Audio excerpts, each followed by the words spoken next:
معنی یہ ہے اللہ کی کتاب جو کہتی ہے وَأَنْتُمُ الْأَعْلَوْنَ إِن كُنتُم مُؤْمِنِينَ، وہ بات صحیح نہیں ہے، اللہ کی کتاب سے اعتماد اٹھ گیا ہے۔ اب اگر اللہ کے بندے اٹھ کر یہ ثابت کریں وہ کتاب و سنت بالکل حق ہے، تم جس آج دین کے اوپر ہو یہ جھوٹا دین ہے، تم کو دین تمہارا ہے احمد ابن حنبل، ابن تیمیہ، ابن قیم کا، اہل حدیث کا، دیوبندیوں کا، بریلیوں کا اور حنبلیوں کا، سعودیوں کا، یہ تمہارا دین ہے جن کے اندر یہ ہے کہ نبی صلی کی قبر میں زندہ ہے، ہر مردہ زندہ ہے، اعمال اللہ کی بجائے نبی صلی پر پیش ہوتے ہیں۔ ہم کہتے ہیں اللہم صلی علی محمد، اے اللہ محمد صلی اللہ علیہ وسلم پر رحمت فرما، اور فرشتے عربی بھی نہیں جانتے، اللہ کے نبی صلی پر جا کر پیش کر دیتے ہیں۔ یہی محمد ابن عبد الوہاب نے لکھا ہے اپنی کتاب التوحید میں، جس کو توحید کا تحفہ کہا جاتا ہے۔ یہی ان کے بیٹے کا میں دکھایا ہے کہ ہاں اللہ کے نبی صلی اللہ علیہ وسلم ان کا فتویٰ فوٹو دیا ہے کہ اس قبر میں زندہ ہے، وہاں کوئی درود سلام پڑھے تو سنتے ہیں۔ اللہ کے نبی صلی اللہ علیہ وسلم فرمائے وفات کے بعد جنت الفردوس میں سب سے اچھی جگہ ہے، وہاں میں پہنچ جاؤں گا، لیکن ان لوگوں نے بند کر دیا ہے اسی قبر کے اندر۔ اور پھر یہ ہے کہ امام احمد ہیں، ان کو کچھ نہ کہو، اللہ کو جھٹلائیں، اللہ کے نبی صلی اللہ علیہ وسلم کی تکذیب کریں، کفر شرک پھیلائیں، اور اس کے بعد ان کو کچھ نہ کہو۔ اور اللہ جب سوال کرے گا کہ ما لکم لا ترجون اللہ وقارا، کیا ہو گیا تمہیں؟ ان کا تمہارے وقار تھا میرے دشمنوں کا جو تابوت بنے ہوئے تھے، تم نے ان سے کفر کرنے کے بجائے تم نے مجھ سے ان کو آگے بڑھایا، میری کتاب کا انکار کیا۔ اس وقت جو جواب دینا ہے اس کا آج سے انتظام کر کے اور سوچ لیجئے کہ اس وقت کیا جواب دیں گے۔ اس وقت ایک ہی موقع ہے، دین حق کی دعوت اٹھے اور بتایا جائے کہ تابوت کہاں ہے، کون ہے تابوت، جب کہاں سے آئی ہے قبر پرستی کی، شرک کہاں سے آیا ہے، کس نے مہیا فرمایا ہے۔ اب درختوں کے پتوں کو صاف کرتے ہیں، جڑ میں جہاں سے یہ زہر بھرا ہو گیا ہے اس جڑ کی نشاندہی کرتے ہوئے گھبراتے ہیں۔ اللہ توفیق دے کھول کر اعلان کے ساتھ، یہ سب سے بڑا حصہ سے اللہ کے نبی صلی اللہ علیہ وسلم نے سب سے پہلے عربوں میں جس نے شرک داخل کیا ہے اس کا نام، اس کے باپ کا نام، اس کے قبیلے کا نام لیا، اس کی جو حالت تھی یہ بتائی، کہا عمرو ابن لوہی الخزائی، جس نے سب سے پہلے شرک اور بت پرستی اور باباؤں کے نام کے اوپر جانور چھوڑے کا طریقہ رواج دیا ہے عربوں کے اندر، اس کو میں نے جہنم کی آگ میں دیکھا ہے کہ پیٹ پھٹ گیا تھا، آنتیں باہر نکلی ہوئی تھی اور وہ اپنی آنتوں پر اس طرح سے چکر لگا رہا تھا، کچل رہا تھا جیسے ایک گدھا جب چکی کے اندر لگایا ہوتا ہے گھومتا رہتا ہے۔ اور پھر بتایا اس کا نام عمرو ابن لوہی الخزائی۔ آپ نے یہ سنت ہے آپ کی، آپ نے نام لے کر بہت کم نام لیے ہیں لیکن نام لے کر بتایا سب سے پہلے جو امت ابراہیمیہ کے اندر شرک لانے والا، کفر لانے والا ہے وہ عمرو بن لوہی الخزائی ہے، اور امت محمدیہ کا جو سب سے پہلا مشرک شرک لانے والا ہے اس کا نام ہے احمد ابن حنبل۔ یہ سنت کیا تقاضا کرتی ہے مجھ سے کہ ایک ایمان کے ساتھ ایماندار اعلان کرے بغیر کسی خوف و ہراس، تب انشاءاللہ کام کھڑے ہوں گے، تحقیق کریں گے، اور جب یہ بات ثابت ہو جائے گی کہ یہ بات صحیح ہے تو ان کی باتوں پہ نہیں، یہ بزرگوں اور اماموں کی باتوں پہ نہیں پھر پلٹیں گے، اس کی طرف اس کے لیے اللہ کے نبی صلی اللہ علیہ وسلم نے فرمایا تھا ترکت فیکم امرین، دو چیز۔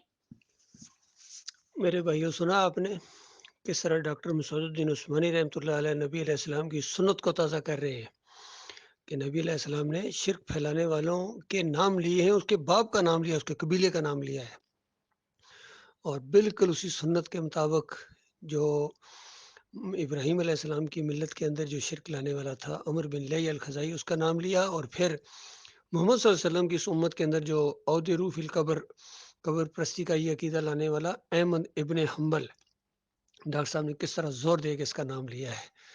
بالکل اسی چیز کو، اسی سنت کو آگے بڑھایا جائے گا، نبی علیہ السلام کی سنت کو، کہ یہ جو مومنوں کی جماعت قائم ہو گئی تھی اس کے اندر شرک لانے والے کا نام ہے محمد حنیف بن عبد اللطیف، یہ رفیام والا، اس نے یہ کیا ہے۔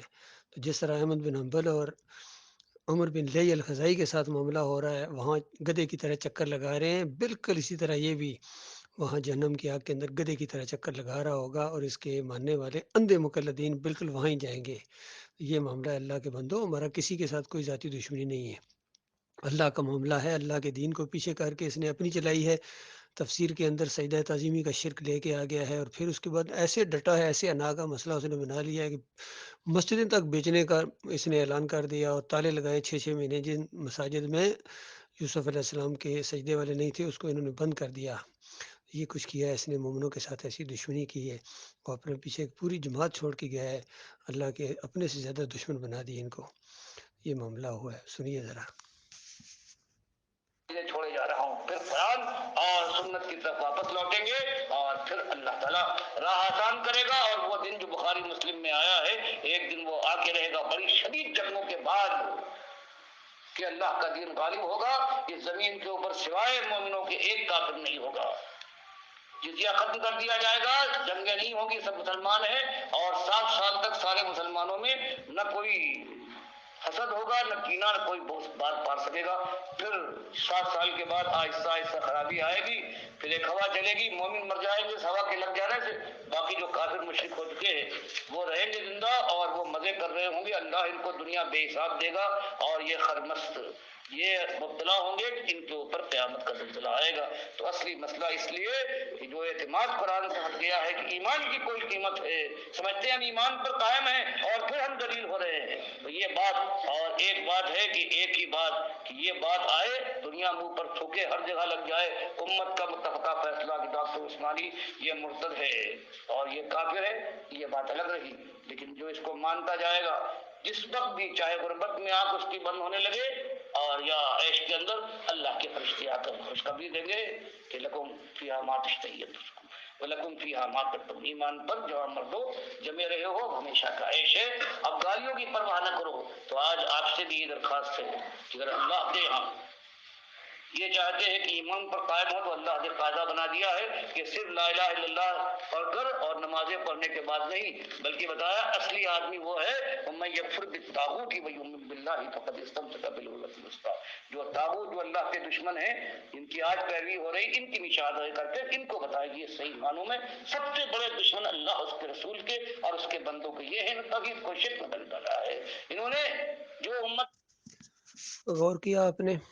ڈاکٹر مسعود الدین عثمانی رحمۃ اللہ علیہ کہہ رہے ہیں کہ سب سے بڑے انسانیت کے اور اللہ کے دشمن یہ ہیں جو توحید کو شرک میں بدلی کر دیں. یہ کیا ہے محمد حنیف نے، منور سلطان نے، قاری خلیل الرحمان نے، حکیم رمضان نے اور رفعت نواب نے، زرار بٹ نے، ان سب نے، چودھری اشرف نے، سب نے مل کے توحید کو شرک میں بدلی کر دیا ہے. اور پھر کہتے ہیں ان کو کچھ نہ کہو، ہمارے امیر جماعت رہے ہیں، سابقہ امیر جماعت رہے ہیں، اسی شرک پر مرے ہیں. ڈاکٹر عبداللہ نے اسی گدی کے اوپر بیٹھے ہیں اور اس سے زیادہ اللہ کا دشمن بنا دیا اس نے جماعت کو. اللہ تعالیٰ ان کے فریب سے ہمارے بھائیوں کو نکالے. اب پتہ چلا ہم ڈاکٹر عثمانی رحمۃ اللہ علیہ کے ساتھی ہیں، ہمارا انداز بھی وہی ہے، ہمارا عقیدہ بھی وہی ہے، اور بالکل ہم کسی کی پرواہ نہیں کرتے ہیں کسی پر چوٹ لگے. اور یہ بہت بڑی مثال قائم ہوئی ہے کہ اب دوسرے ہم سے یہ امید نہ رکھیں. ہم نے امیر جماعت کو، جس کے ساتھ ہماری اتنی محبت تھی، جب اس نے اللہ کی بات کو پیچھے کر کے اپنی بات کو آگے لایا ہے تو ہم نے اس کی خبر لی، ہم نے اس کی گردن پکڑ لی ہے. تو اب کوئی اور ہم سے یہ امید رکھے کہ اس کے لیے نرمی کی جائے گی تو سوال ہی پیدا نہیں ہوتا ہے.